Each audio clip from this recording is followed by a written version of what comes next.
Olá, meu nome é Érico Fernando de Oliveira Martins. Esta apresentação é voltada ao público do segundo Simpósio Brasileiro Território, Cidade e Arquitetura, promovido pelo Programa de Pós-Graduação Stricto Sensu, mestrado acadêmico em Arquitetura e Urbanismo da Univag, em associação com a PUC Campinas. Este trabalho, intitulado Registro de Fachadas de Edificações, um estudo de caso utilizando DJI Matriz 300, RTK e DJI ZenMuse L1, foi realizado por mim, professor da Unemat Campus Sinop, além do professor Rodrigo Bruno Zanin, da discente de pós-graduação Lato Sensu Marluves Laviero Lopes e da discente bolsista de iniciação científica Sara Lírio Paim. O registro de uma edificação é a criação de sua representação gráfica virtual, a partir de dados capturados in loco, assegurando a fidelidade dos aspectos construtivos para preservação, manutenção e análise. A qualidade dos dados obtidos é crucial e requer técnicas e sensores adequados.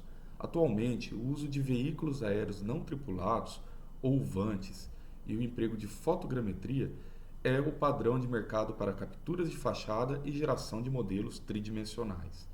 Mas vem crescendo o uso de tecnologias emergentes, como, por exemplo, os sistemas laser, ou comumente referenciados como sistemas LIDAR. O sistema LIDAR emite pulsos laser e registra o retorno do sinal, medindo assim distâncias que resultam em geração de pontos tridimensionais. Integrar o LIDAR com o VANT significa um avanço significativo no métodos de registro de patrimônio, proporcionando novas possibilidades de captura desses dados. Para dados LIDAR confiáveis, no planejamento da varredura deve ser levado em conta a visibilidade, incluindo parâmetros de tolerância e parâmetros dos próprios sensores. Embora o uso de tecnologias LIDAR em estruturas de patrimônio seja consolidado, a originalidade desta proposta está nos equipamentos utilizados e na definição dos parâmetros ideais para esses equipamentos.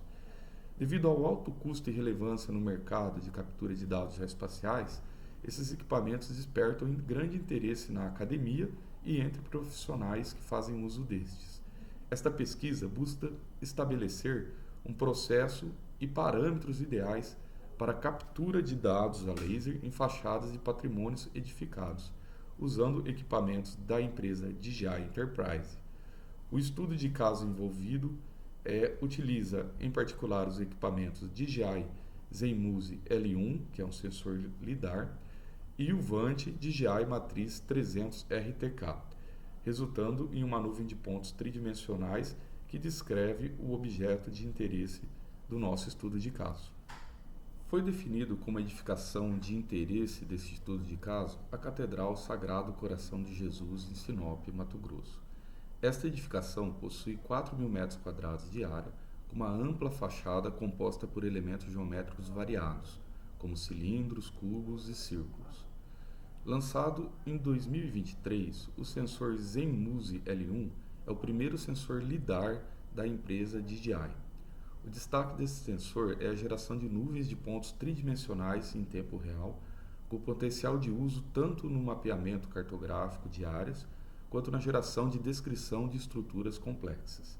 Esse dinamismo no uso está associado às combinações de diferentes configurações, conforme pode ser observado no quadro descritivo. Já a plataforma de voo nosso é o Matriz 300 RTK, que é um VANT que é posicionado como um VANT industrial e comercial da empresa DJI, sendo uma opção de uso compatível com o ZenMuse L1, além do Matriz 350 RTK. Este VANT tem como acessório um controle inteligente, o DJI Enterprise, com visor de 5,5 polegadas e um receptor RTK chamado DRTK2, que é uma estação móvel GNSS de alta precisão, suportando os principais sistemas globais de navegação por satélite, proporcionando correções em tempo real que podem gerar dados e irão gerar dados com precisão em nível de centímetros. Já os planos de voo foram configurados no aplicativo oficial DJI Pilot. na opção Voo Oblíquo, do menu principal de voos automatizados. Este padrão de voo é recomendado quando há interesse em coletar dados de um elemento que possua volume, ou seja, um objeto tridimensional, tal como a nossa edificação de interesse. Assim, na interface do modo oblíquo do voo, foi definido um polígono envolvente delimitando a área de interesse, que corresponde à nossa catedral, indicando também a altitude de voo. O algoritmo, ao indicar a altitude de voo, o algoritmo já sugere as rotas de coleta de dados. Para atender o objetivo desta pesquisa, ou seja, capturar dados suficientemente consistentes para a descrição detalhada de edificações, foram testadas diferentes configurações para o sistema LiDAR. Assim, foram realizados 5 voos organizados em 2 etapas com propósitos distintos. A primeira etapa teve como objetivo avaliar os resultados obtidos pelos padrões de digitalização repetitivo e não repetitivo do sensor. Para isso, foram realizados 2 voos com altitude fixa de 50 metros e com variação no modo de funcionamento do laser. No primeiro voo foi utilizado o modo repetitivo de disparo, com coleta de dados do primeiro retorno. Já no segundo voo foi realizado o modo não repetitivo de disparo, com coleta dos 2 primeiros retornos. A avaliação desse resultado se deu por meio de análise qualitativa da nuvem de pontos geradas, por meio de inspeção visual. A partir desta análise foi definido a configuração de disparo e coleta mais adequado para o objeto da pesquisa. Na segunda etapa, o objetivo foi definir a altitude de voo mais adequada. Os testes de altitudes realizados nesta etapa são extremamente relevantes, já que impacta diretamente na produtividade, tendo em vista que maiores altitudes vão implicar em tempos de voos menores, resultando no menor consumo de bateria, mas podem prejudicar a qualidade dos dados coletados. Foram executados 3 voos, variando a altitude de voo entre 35 metros, menor altitude possível sem colisão com os elementos da catedral, 50 metros, altitude intermediária comumente utilizado para esses propósitos, e 70 metros, altitude próxima à altitude máxima recomendada para o sensor, que é de 80 metros. Mas em todas foi mantida a mesma configuração da etapa definido como padrão na etapa anterior. A avaliação dos resultados obtidos na segunda etapa também foi por inspeção visual, identificando os melhores resultados. Os dados coletados em ambas as etapas foram processados no software DJI Terra. Esse software é responsável pelo registro da nuvem de pontos, que originalmente estão no formato LDR e podem aí ser exportados para o formato .les. O primeiro voo da primeira etapa consumiu um tempo de cerca de 15 minutos e 42 segundos, com uma amostragem de 479 pontos por metro quadrado, percorrendo um trajeto de 1.158 metros, o que gerou uma nuvem de 16.204.229 pontos da área de interesse. Já o segundo voo da primeira etapa teve uma duração de 17 minutos e 37 segundos, percorrendo um trajeto semelhante de 1.160 metros, com uma amostragem de 692 pontos por metro quadrado, obtendo um quantitativo de 30.093.879 pontos, descrevendo a área de interesse.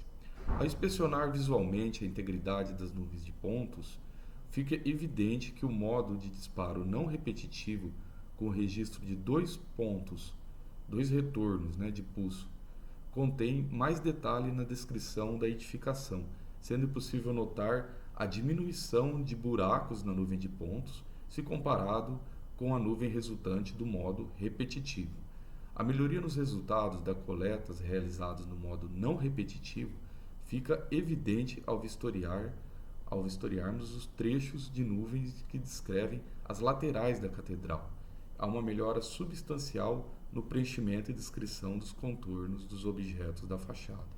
Definido que o melhor método de coleta dos dados laser no sensor Zenmuse L1 é no modo não repetitivo, com registro dos 2 primeiros retornos de pulso, iniciou-se a segunda etapa da metodologia, que procurou determinar a altitude de voo mais adequada. Para a segunda etapa foram realizados os voos a 35 metros, 50 metros e 70 metros de altitude, gerando diferentes nuvens de ponto. 35 metros, uma nuvem de 171 milhões de pontos. 50 metros, uma nuvem de 84 milhões de pontos. E 70 metros, uma nuvem de 29 milhões de pontos. Na inspeção visual das nuvens de pontos resultantes, é possível verificar que o aumento da altitude provocou degradação na nuvem de pontos. Ao inspecionar as laterais da catedral, observou-se que a nuvem de pontos inicial, capturada a uma altitude de 35 metros, possibilitava uma clara visualização do contorno das janelas. No entanto, à medida que a altitude aumentava, a definição de nuvem de pontos diminuía progressivamente, resultando em uma perda de detalhes significativos, a ponto de não ser possível discernir sequer o número de janelas na fachada. Assim, a segunda etapa de campo revelou que a altitude de voo de 35 metros produziu uma nuvem de pontos significativamente mais consistente em comparação com as outras altitudes testadas. Assim, foi possível determinar que a configuração ótima para os voos na coleta de dados oblíquos de fachadas é a utilização do modo não repetitivo, capturando os dois primeiros retornos do pulso laser e mantendo a altitude de voo o mais próximo possível do limite superior do objeto estudado. Essa abordagem maximiza a qualidade e a densidade dos dados coletados e o tempo de operação em campo. Nesta pesquisa, agradecemos ao LAID, o Laboratório de Análise de Imagens Digitais da Unemat Sinop, laboratório pertencente à rede SpinLab, estruturado e suportado pela Universidade do Estado do Mato Grosso, além dos bolsistas dos nossos editais PROBIC 001/2023 e PIBIC CNPq 006/23. Agradecemos ainda a Univag pelo evento que está proporcionando a divulgação do nosso trabalho e a FAPEMAT por todos os financiamentos.